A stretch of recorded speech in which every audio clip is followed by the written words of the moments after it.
क्या कभी सोचे थे कि पढ़ लिख के पोस्ट ग्रेजुएशन करने के बाद चाय बेचना पड़ेगा? कोई सोचता है क्या? सब चाहता है कि एसी में बैठे रहो, रोड पे खड़े ना रहे धूप में। कोई चाहता है गर्मी रोजगार में। के लिए कभी प्रयास किया, प्रयत्न हाँ जी, किया? बहुत बार कोशिश किया, नहीं हुआ। मोदी जी का तो कहना है कि हर साल 2 करोड़ रोजगार हम दे रहे हैं। वो कह रहे हैं दरभंगा के यूनिवर्सिटी में अभी भी बहुत सारे वैकेंसी खाली है, नहीं दी है। उसमें अभी भी मैंने देखा खुद वहाँ, जब मैं चाय सेल किया 8 मंथ्स, उसमें देखिए बहुत सारे वैकेंसी खाली। जॉब उनको मिलता है जिनके पास पैसा हो, पावर हो। हम तो एक गरीब आदमी, हमको कौन जॉब देगा? कब से चाय बेच रहे हैं? दरभंगा की बात कर रहे हैं। दरभंगा में तो 8 मंथ्स हो गया, लेकिन पटना में 1 वीक हुआ। 1 वीक हुआ है? हो गया। कहाँ तक पढ़ाई लिखाई की? मैंने पोस्ट ग्रेजुएट किस सब्जेक्ट से? इंग्लिश में। इंग्लिश। किस यूनिवर्सिटी से? LNMU। LNMU से किया है ना? तो कॉलेज कहाँ था आपका? मेरा SKM आर्ट कॉलेज से PG के ग्रेजुएशन MLSM कॉलेज से दरभंगा है।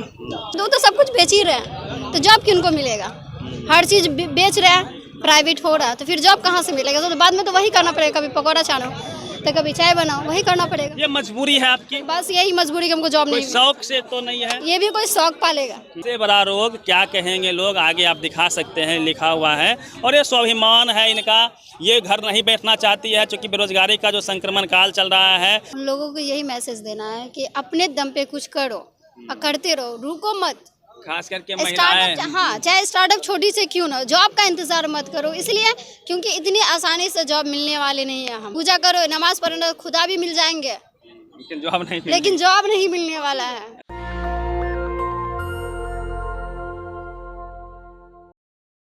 इस वक्त मैं मेरीन ड्राइव पटना में हूं। आप देख सकते हैं कि हमारे पीछे पोस्ट ग्रेजुएट चाय वाली का इंस्टॉल है, और यहां पे तमाम तरह के इंस्टॉल हैं, जहां पे लगभग आधे दर्जन इंस्टॉल पे आप देखेंगे कि महिलाएं, कोई मैट्रिक पास हैं, कोई ग्रेजुएशन पास हैं, सब ने अलग अलग इंस्टॉल बना रखा है। इस तरफ आप देखेंगे कि वहाँ मैट्रिक करके वो फास्ट फूड बेच रही है महिला, और यहाँ पे पोस्ट ग्रेजुएट करके लड़की चाय बेच रही है। तो देश आज बेरोजगारी के संक्रमण काल से गुजर रहा है। मोदी जी का नारा था हर साल 2 करोड़ का रोजगार का नारा था। उस क्या यही रोजगार की बात कर रहे थे मोदी जी, पोस्ट ग्रेजुएट करके चाय बेचना? और मोदी जी के बारे में बता दें कि मोदी जी ने चाय बेच के पोस्ट ग्रेजुएट किया था। वो दौर था, वो देश था। आज के इस देश में तथाकथित विश्वगुरु घोषित करने वाले मोदी जी इस देश में पोस्ट ग्रेजुएट करने के बाद 9 साल बेमिसाल कहने के बाद लड़कियां चाय बेच रही है। इनसे हम बात करेंगे, क्या मजबूरी है चाय बेचने की, या फिर स्वरोजगार, स्वाभिमान के लिए बेच रही है ये क्या? साथ में सबसे बड़ा सवाल ये है कि जिस प्रकार से पढ़ाई लिखाई करके युवा बेरोजगार घरों में बैठे हुए हैं, उन्हें कोई काम नहीं मिल रहा है, उस दौर में ये लड़की घर में ना बैठ के ये कुछ न कुछ करने का प्रयास कर रही है। क्या इनका वैकल्पिक है, और भी आगे क्या कुछ कर रही है? सभी बातों पे, सभी मुद्दों पे हम इनसे बात करेंगे। क्या नाम है मैम आपका? मेरा नाम नाज़बानो है। कब से चाय बेच रहे हैं? दरभंगा की बात कर रहे हैं। दरभंगा में तो 8 मंथ्स हो गया, लेकिन पटना में 1 वीक हुआ। 1 वीक हुआ है? हो गया। कहाँ तक पढ़ाई लिखाई की? मैंने पोस्ट ग्रेजुएट किस सब्जेक्ट से? इंग्लिश में। इंग्लिश। किस यूनिवर्सिटी से? LNMU। LNMU से किया है ना? तो कॉलेज कहाँ था आपका? मेरा SKM आर्ट कॉलेज से PG के ग्रेजुएशन MLSM कॉलेज से दरभंगा है। क्या कभी सोचे थे कि पढ़ लिख के पोस्ट ग्रेजुएशन करने के बाद चाय बेचना पड़ेगा? कोई सोचता है क्या? सब चाहता है कि एसी में बैठे रहो, रोड पे खड़े ना रहे धूप में। कोई चाहता है गर्मी रोजगार में। के लिए कभी प्रयास किया, प्रयत्न हाँ जी, किया? बहुत बार कोशिश किया, नहीं हुआ। मोदी जी का तो कहना है कि हर साल 2 करोड़ रोजगार हम दे रहे हैं। तो कमेंट करिए। वो कह रहे हैं दरभंगा के यूनिवर्सिटी में अभी भी बहुत सारे वैकेंसी खाली है, नहीं दी है। उसमें अभी भी मैंने देखा खुद वहाँ, जब मैं चाय सेल किया 8 मंथ्स, उसमें देखिए बहुत सारे वैकेंसी खाली। जॉब उनको मिलता है जिनके पास पैसा हो, पावर हो। हम तो एक गरीब आदमी, हमको कौन जॉब देगा? वैकेंसी आएगी तब तो जॉब मिल पाएगा। जो स्थिति है आप देखेंगे कि जिस प्रकार से रेलवे में लंबे समय से वैकेंसी नहीं आ रही है, सेना को अग्निवीर कर दिया गया है। कि वैकेंसी कभी रेलवे बिकता है, तो कभी कुछ बिकता है, कभी कुछ बिकता है, तो सब कुछ बेच ही रहे हैं, तो जॉब किनको मिलेगा? हर चीज़ बेच रहे हैं, प्राइवेट हो रहा, तो फिर जॉब कहाँ से मिलेगा? तो बाद में तो वही करना पड़ेगा, कभी पकौड़ा छानो तो कभी चाय बनाओ, वही करना पड़ेगा। ये मजबूरी है आपकी? बस यही मजबूरी कि हमको जॉब नहीं। शौक से तो नहीं है? ये भी कोई शौक पालेगा। ये भी कोई शौक होता है क्या? इनकी दाद देनी होगी कि महिलाएं हैं, लड़कियां हैं, और इस बेरोजगारी के संक्रमण काल में युवा युवती घर बैठ गए हैं। लेकिन इसमें ये लड़कियां घर से निकल के स्वाभिमान के साथ ये चाय बेच रही है और इसको लोग ग्लोरीफाई करते हैं, वो शान से दिखाते हैं कि इस देश में युवा ने स्वरोजगार अपनाया है। क्या ये स्वरोजगार है? पढ़ाई लिखाई करके ये स्वरोजगार है? यदि ये स्वरोजगार है, अमित शाह का बेटा बीसीसीआई का अध्यक्ष क्यों है, बीसीसीआई का सचिव क्यों है? क्या वो स्वरोजगार के तौर पे कभी डफली लगा सकता है चाय की? ये भी एक सवाल है। इंस्टॉल लगा सकता है क्या? कितनी कमाई हो जाती है? बहुत कम होता है, स्टार्टिंग है, स्टार्टअप है। आगे क्या है, इरादा क्या है? इसको बिजनेस में बदलना हाँ, है बिजनेस आगे जाएगी बस। ना? चाहते हैं कि ये बढ़े, है ना? आत्मनिर्भर बनने का। हम अपने मेहनत के दम पे इनको आगे ले जाना चाहते मम्मी हैं। पापा का क्या कमेंट आता है? अभी घर वाले को थोड़े ना पता कि हम चाय सेल कर रहे हैं। नहीं पता है।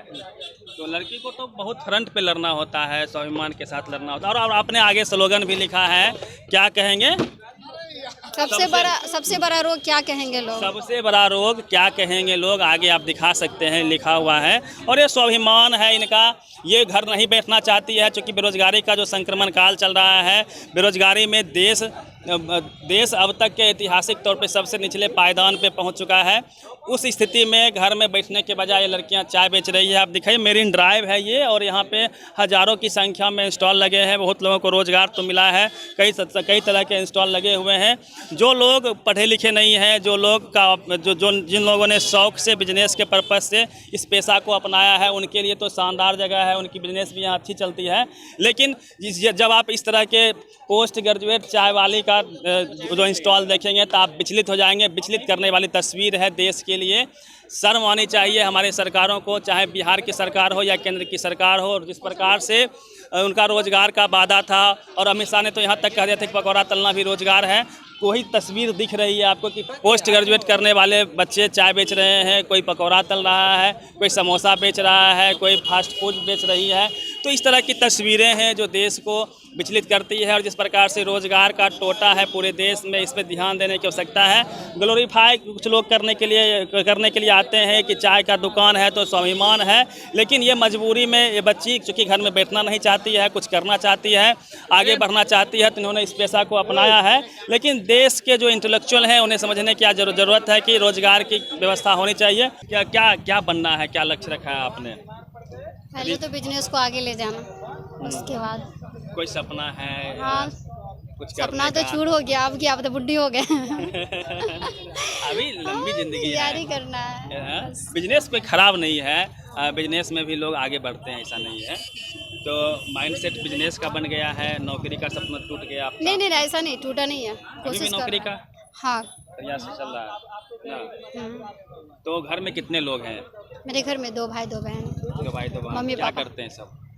मेरी बड़ी वाली बहन की शादी होगी, मैं 2 ही बहन हूँ। और भाई सब? भैया दोनों दिल्ली रहते हैं। दिल्ली काम करते हैं। कितना जमीन उमीन कितना है आपको? मेरा जमीन कुछ नहीं है। जमीन नहीं है। पापा जी क्या करते हैं? पापा टीचर है। पापा टीचर हैं, प्राइवेट या सरकारी? पहले तो गवर्नमेंट, अब प्राइवेट है। अब प्राइवेट है। तो पापा जी टीचर हैं प्राइवेट तौर पे, और भाई दोनों दिल्ली में काम करते हैं। और ये लड़की पोस्ट ग्रेजुएट की है, पढ़ी लिखी है। पापा जी पढ़े लिखे थे? हाँ, पापा मेरे जॉब करते थे, सरकारी जॉब करते थे। तो पापा जी क्या कहते हैं? आप तो सरकारी जॉब वाले बच्चे तो बहुत आगे निकलते हैं। पापा क्या कहते हैं कि उनको पता चलेगा ये जो है बंद कर दो, फिर क्या करिएगा आप? पापा को क्या कहिएगा? डायरेक्ट तो आप कुछ बोलते नहीं होंगे, क्योंकि पापा को पता नहीं है। पापा को क्या बोलेंगे, इतना मेहनत कर रहे, बंद करने के लिए थोड़ी ना बंद थोड़ी ना कर सकते। और आगे इसी से बढ़ना है। हाँ, बढ़ना, मेहनत करना, मेहनत करना है। जो पढ़े लिखे लोग हैं उनको क्या मैसेज दीजिएगा? उन लोगों को यही मैसेज देना है कि अपने दम पे कुछ करो और करते रहो, रुको मत। खास करके महिलाएं, हाँ, चाहे स्टार्टअप छोटी से क्यों ना, जॉब का इंतजार मत करो, इसलिए क्योंकि इतनी आसानी से जॉब मिलने वाले नहीं है। हम घर में बैठने से अच्छा नहीं, सबसे बड़े इस दुनिया में आपको 10 दिन या 15 दिन पूजा करो, नमाज पढ़ना, खुदा भी मिल जाएंगे, लेकिन जॉब नहीं मिलने वाला है। जो साहस इसने दिखाया है, इन्होंने दिखाया है, काबिले तारीफ है। घर में जो हालात होते हैं लड़कियों के साथ खास करके, और उसमें भी मुस्लिम महिलाएं हैं। एक तो लंबे समय से महिलाओं को पढ़ने लिखने से दूर रखा गया, उसके बाद सेफ जॉब लोग खोजते हैं, बैंक में जाती लड़कियां, बहुत जगह पे जाती है पढ़ाई लिखाई के स्तर पे, लेकिन बिजनेस में लड़कियां नहीं आ पाती है। ये लड़की प्रयास कर रही है, एक मैसेज देना चाह रही है कि आप जो है आप आत्मनिर्भर बन सकते हैं। थोड़ा सा दिल में चाहत हो, साहस हो तो आप कुछ भी कर सकते हैं। इनको तो धन्यवाद है, लेकिन साथ ही सरकार से सवाल भी है कि उनके बच्चे इस तरह से यदि पोस्ट ग्रेजुएट करने के बाद चाय का टपली लगाते हैं तो ये आपके लिए शर्म की बात है। पूरी रिपोर्ट कैसी लगी, अपनी प्रतिक्रिया आप जरूर दीजिएगा। रवि मेहता, नेशनल दस्तक, पटना। नेशनल दस्तक की आपसे गुजारिश है कि अगर इसको बचाना चाहते हैं तो नेशनल दस्तक को सब्सक्राइब करने के लिए रेड कलर के सब्सक्राइब बटन को दबाएं, फिर बेल आइकन की घंटी दबाएं। नेशनल दस्तक को बचाने के लिए बहुत जरूरी है कि हर खबर को शेयर करें, लाइक करें, कमेंट जरूर करें।